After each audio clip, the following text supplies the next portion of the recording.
Deixa que eu falo, tudo bem, galera? Eu sou Alex Bagé, tô passando aqui para nossa resenha sobre futebol e eu quero falar sobre o que eu considero que seja o novo goleiro titular do Grêmio. Eu tô falando do Paulo Vitor, porque o Renato faz um mistério, o Renato não entra na questão, mas os últimos jogos do Paulo Vitor, eles têm mostrado um goleiro mais seguro e principalmente, hoje o comparativo que a gente faz do gol do Grêmio é o seguinte, Paulo Vitor ou Vanderlei, porque são os dois goleiros, para mim, muito parecidos, não que sejam iguais, mas sinceramente eu sinto mais confiança e eu sinto mais técnica de goleiro no Paulo Vitor. E aí eu tô prestando atenção em cada detalhe de tudo aquilo que o Renato fala nas últimas apresentações do Grêmio, nas últimas entrevistas que o Renato coloca muito em questão possibilidade de mudança, possibilidade de jogadores que aproveitam ou não oportunidades, e em determinado momento o Renato preservou jogadores porque estavam cansados, porque estavam com dores musculares, mas não foi o caso do Vanderlei. O Vanderlei, em nenhum momento que ele foi preservado pelo Renato,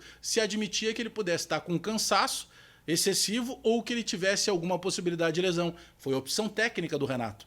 E aí eu anotei aqui, ó, nas minhas anotações, que eu estou sempre dividindo aqui com vocês, o Paulo Vitor em campo contra o Atlético Paranaense, contra o Botafogo e contra o Curitiba. E ele foi muito bem nesses jogos. E quando eu começo a comparar principalmente as atuações do Paulo Vitor com a do Vanderlei, eu chego à conclusão que, tecnicamente, o Paulo Vitor tem se mostrado mais goleiro do que o Vanderlei, na minha opinião. Quero ver isso aí com vocês também. Mas deixa eu lembrar para vocês a chegada, né? O Paulo Vitor chega para ser o substituto imediato e ideal do Marcelo Groi. E naturalmente nós gremistas temos na cabeça o quê? O Marcelo Groi, que tinha sido herói de Copa do Brasil, tinha sido herói de Libertadores da América, tinha conquistado todos esses títulos importantes pelo Grêmio, mas principalmente sendo um dos grandes destaques da equipe. O Marcelo Groi se tornou uma grande liderança do Grêmio. E aí, naturalmente, o comparativo era esse. Quando chega 2019, naquela final do Campeonato Gaúcho, que foi para os pênaltis em Grenal, que ao longo dos 90 minutos o André desperdiçou pênalti, e aí o Paulo Vitor vai para a decisão dos pênaltis e pega pênalti, e aí naturalmente o torcedor estala e, opa, peraí, chegou o cara que nós queríamos, porque grande parte dessa marca positiva que o Marcelo Groi deixou no torcedor do Grêmio era muito mais o cara que pegava pênaltis. Quando ia para pênalti a gente ficava tranquilo, porque pelo menos uma cobrança era certo que o Marcelo Groi ia pegar. E aí ele é campeão gaúcho em 2019, né, bicampeonato do Grêmio, tinha ganho 18, ganhou 19 de novo, e aí o restante da competição ele cai, digamos assim, em desgraça ao longo da competição e mais. A própria direção de futebol do Grêmio chega à conclusão que precisa contratar um goleiro. Aí tinha aquela discussão, contrata ou não contrata goleiro? E aí chega o início de 2020 e é contratado o Vanderlei.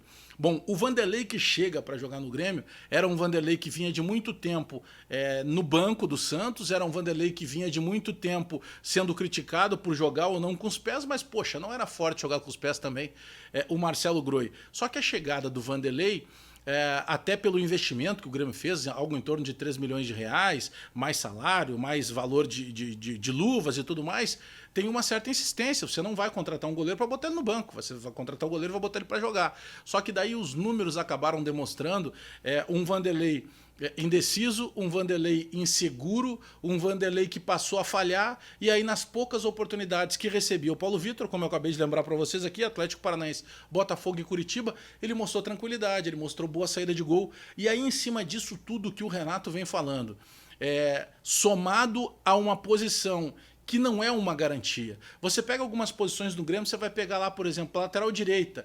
Poxa, a gente pode contestar, o Wanderson entra bem e tal, mas a gente sabe que o titular do Renato é o Vitor Ferraz. Lateral esquerda, o Renato gosta do Cortez e tal, mas a gente sabe que o titular do Renato é o Diogo Barbosa. Agora, no gol, por exemplo, nunca foi uma unanimidade desde que chegou aqui o Vanderlei. Muito antes, pelo contrário. A gente lembra em determinados momentos falhas do Vanderlei. E quando o Vanderlei faz uma defesa ou outra grande defesa, uma, duas grandes defesas, como ele vem fazendo até ultimamente, a gente se surpreende porque é o comparativo do próprio Vanderlei.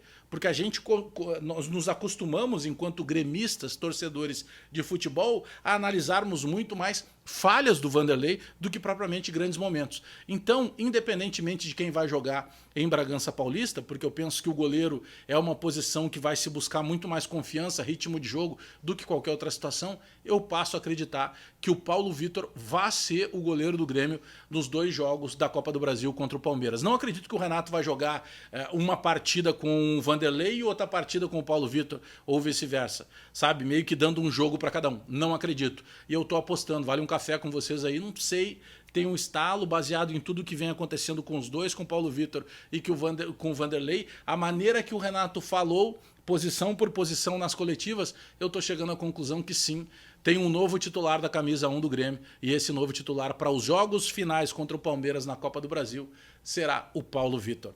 Dá o like no vídeo, dá o joinha pra gente fortalecer a resenha, te inscreve no canal, espalha nos grupos de WhatsApp e aperta o sininho para receber as notificações. Abraço todo mundo aí, até daqui a pouco!